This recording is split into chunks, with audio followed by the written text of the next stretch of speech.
नमस्कार। आज हम एक ऐसे टॉपिक पर बात करने वाले हैं जो हम सबकी जिंदगी से जुड़ा है, हेल्थ। लेकिन शायद उस नजरिए से नहीं जैसा हम आमतौर पर सोचते हैं। आज हम होलिस्टिक हेल्थ यानी समग्र स्वास्थ्य की दुनिया में थोड़ा गहरा उतरेंगे। तो चलिए एक बहुत ही बुनियादी सवाल से शुरू करते हैं। जब हम कहते हैं कि कोई हेल्दी है, तो इसका असल में मतलब क्या होता है? क्या बस बीमार न होना ही काफी है? असल में हेल्थ की परिभाषा सिर्फ बीमारियों की गैर मौजूदगी से कहीं कहीं ज्यादा बड़ी है। ये एक बहुत गहरी और कह सकते हैं एक पूरी तस्वीर है जिसमें हमारा पूरा वजूद शामिल होता है।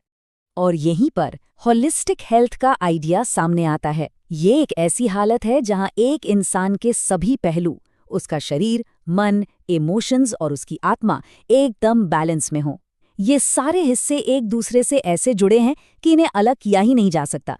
तो चलिए हेल्थ को लेकर जो हमारी पुरानी सोच है उसे थोड़ा बदलते हैं। अब हम सिर्फ लक्षणों से आगे बढ़कर पूरी पिक्चर को देखने की कोशिश करेंगे। होलिस्टिक हेल्थ का जो मॉडल है ना, वो 4 मेन पिलर्स यानी स्तंभों बटे का है। ये वो हिस्से हैं जो एक साथ मिलकर हमारी पूरी सेहत को बनाते हैं। चलिए एक एक करके इन्हें समझते हैं। तो सबसे जरूरी बात यह है कि ये चारों पिलर्स आपस में गहराई से जुड़े हैं। देखिए, पहला है बायोमेडिकल, मतलब हमारी उम्र, हमारे जीन्स, हमारा लाइफस्टाइल।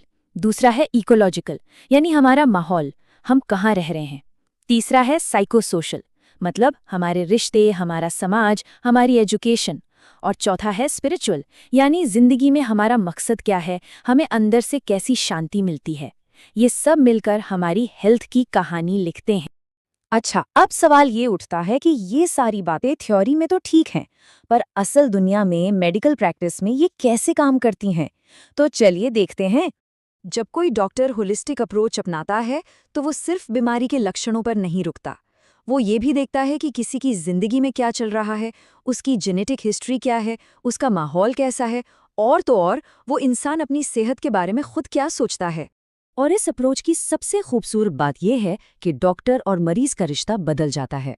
ये सिर्फ एक तरफा बातचीत नहीं रहती, बल्कि एक पार्टनरशिप बन जाती है जहां दोनों मिलकर सेहत के लक्ष्य को पाने के लिए काम करते हैं। इसका असली मकसद क्या है? यही कि वन साइज फिट्स ऑल वाले इलाज से बचा जाए।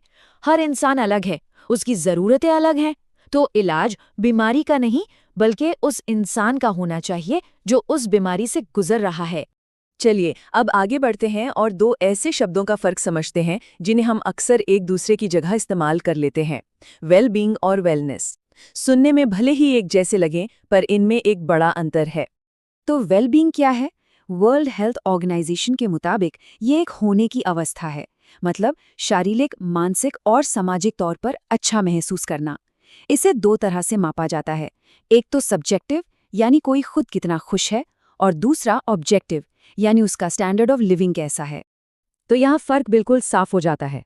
वेल बीइंग एक स्टेट है, एक अवस्था, जबकि वेलनेस एक एक्टिव प्रोसेस है, एक सफ़र है। वेलनेस का मतलब है अच्छी सेहत पाने के लिए लगातार कोशिशें करना, सही आदतें अपनाना। तो अगर वेलनेस एक एक्टिव प्रोसेस है तो इसके हिस्से क्या-क्या हैं? आइए अब वेलनेस के 6 आयामों पर नजर डालते हैं जो एक हेल्दी और बैलेंस्ड जिंदगी बनाने के लिए जरूरी हैं। तो वेलनेस के ये 6 पहलू हैं। इसमें हमारा फिजिकल स्वास्थ्य तो है ही, साथ में हमारी इमोशनल हेल्थ, हमारा इंटेलेक्चुअल विकास, हमारे सोशल कनेक्शंस, हमारे काम से मिलने वाली संतुष्टि और हमारा स्पिरिचुअल जुड़ाव भी शामिल है। ये सब मिलकर ही वेलनेस की पूरी तस्वीर बनाते हैं।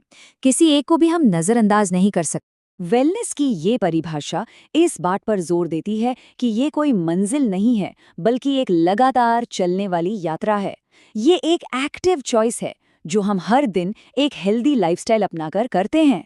मतलब इसमें हमारी अपनी भागीदारी सबसे अहम है।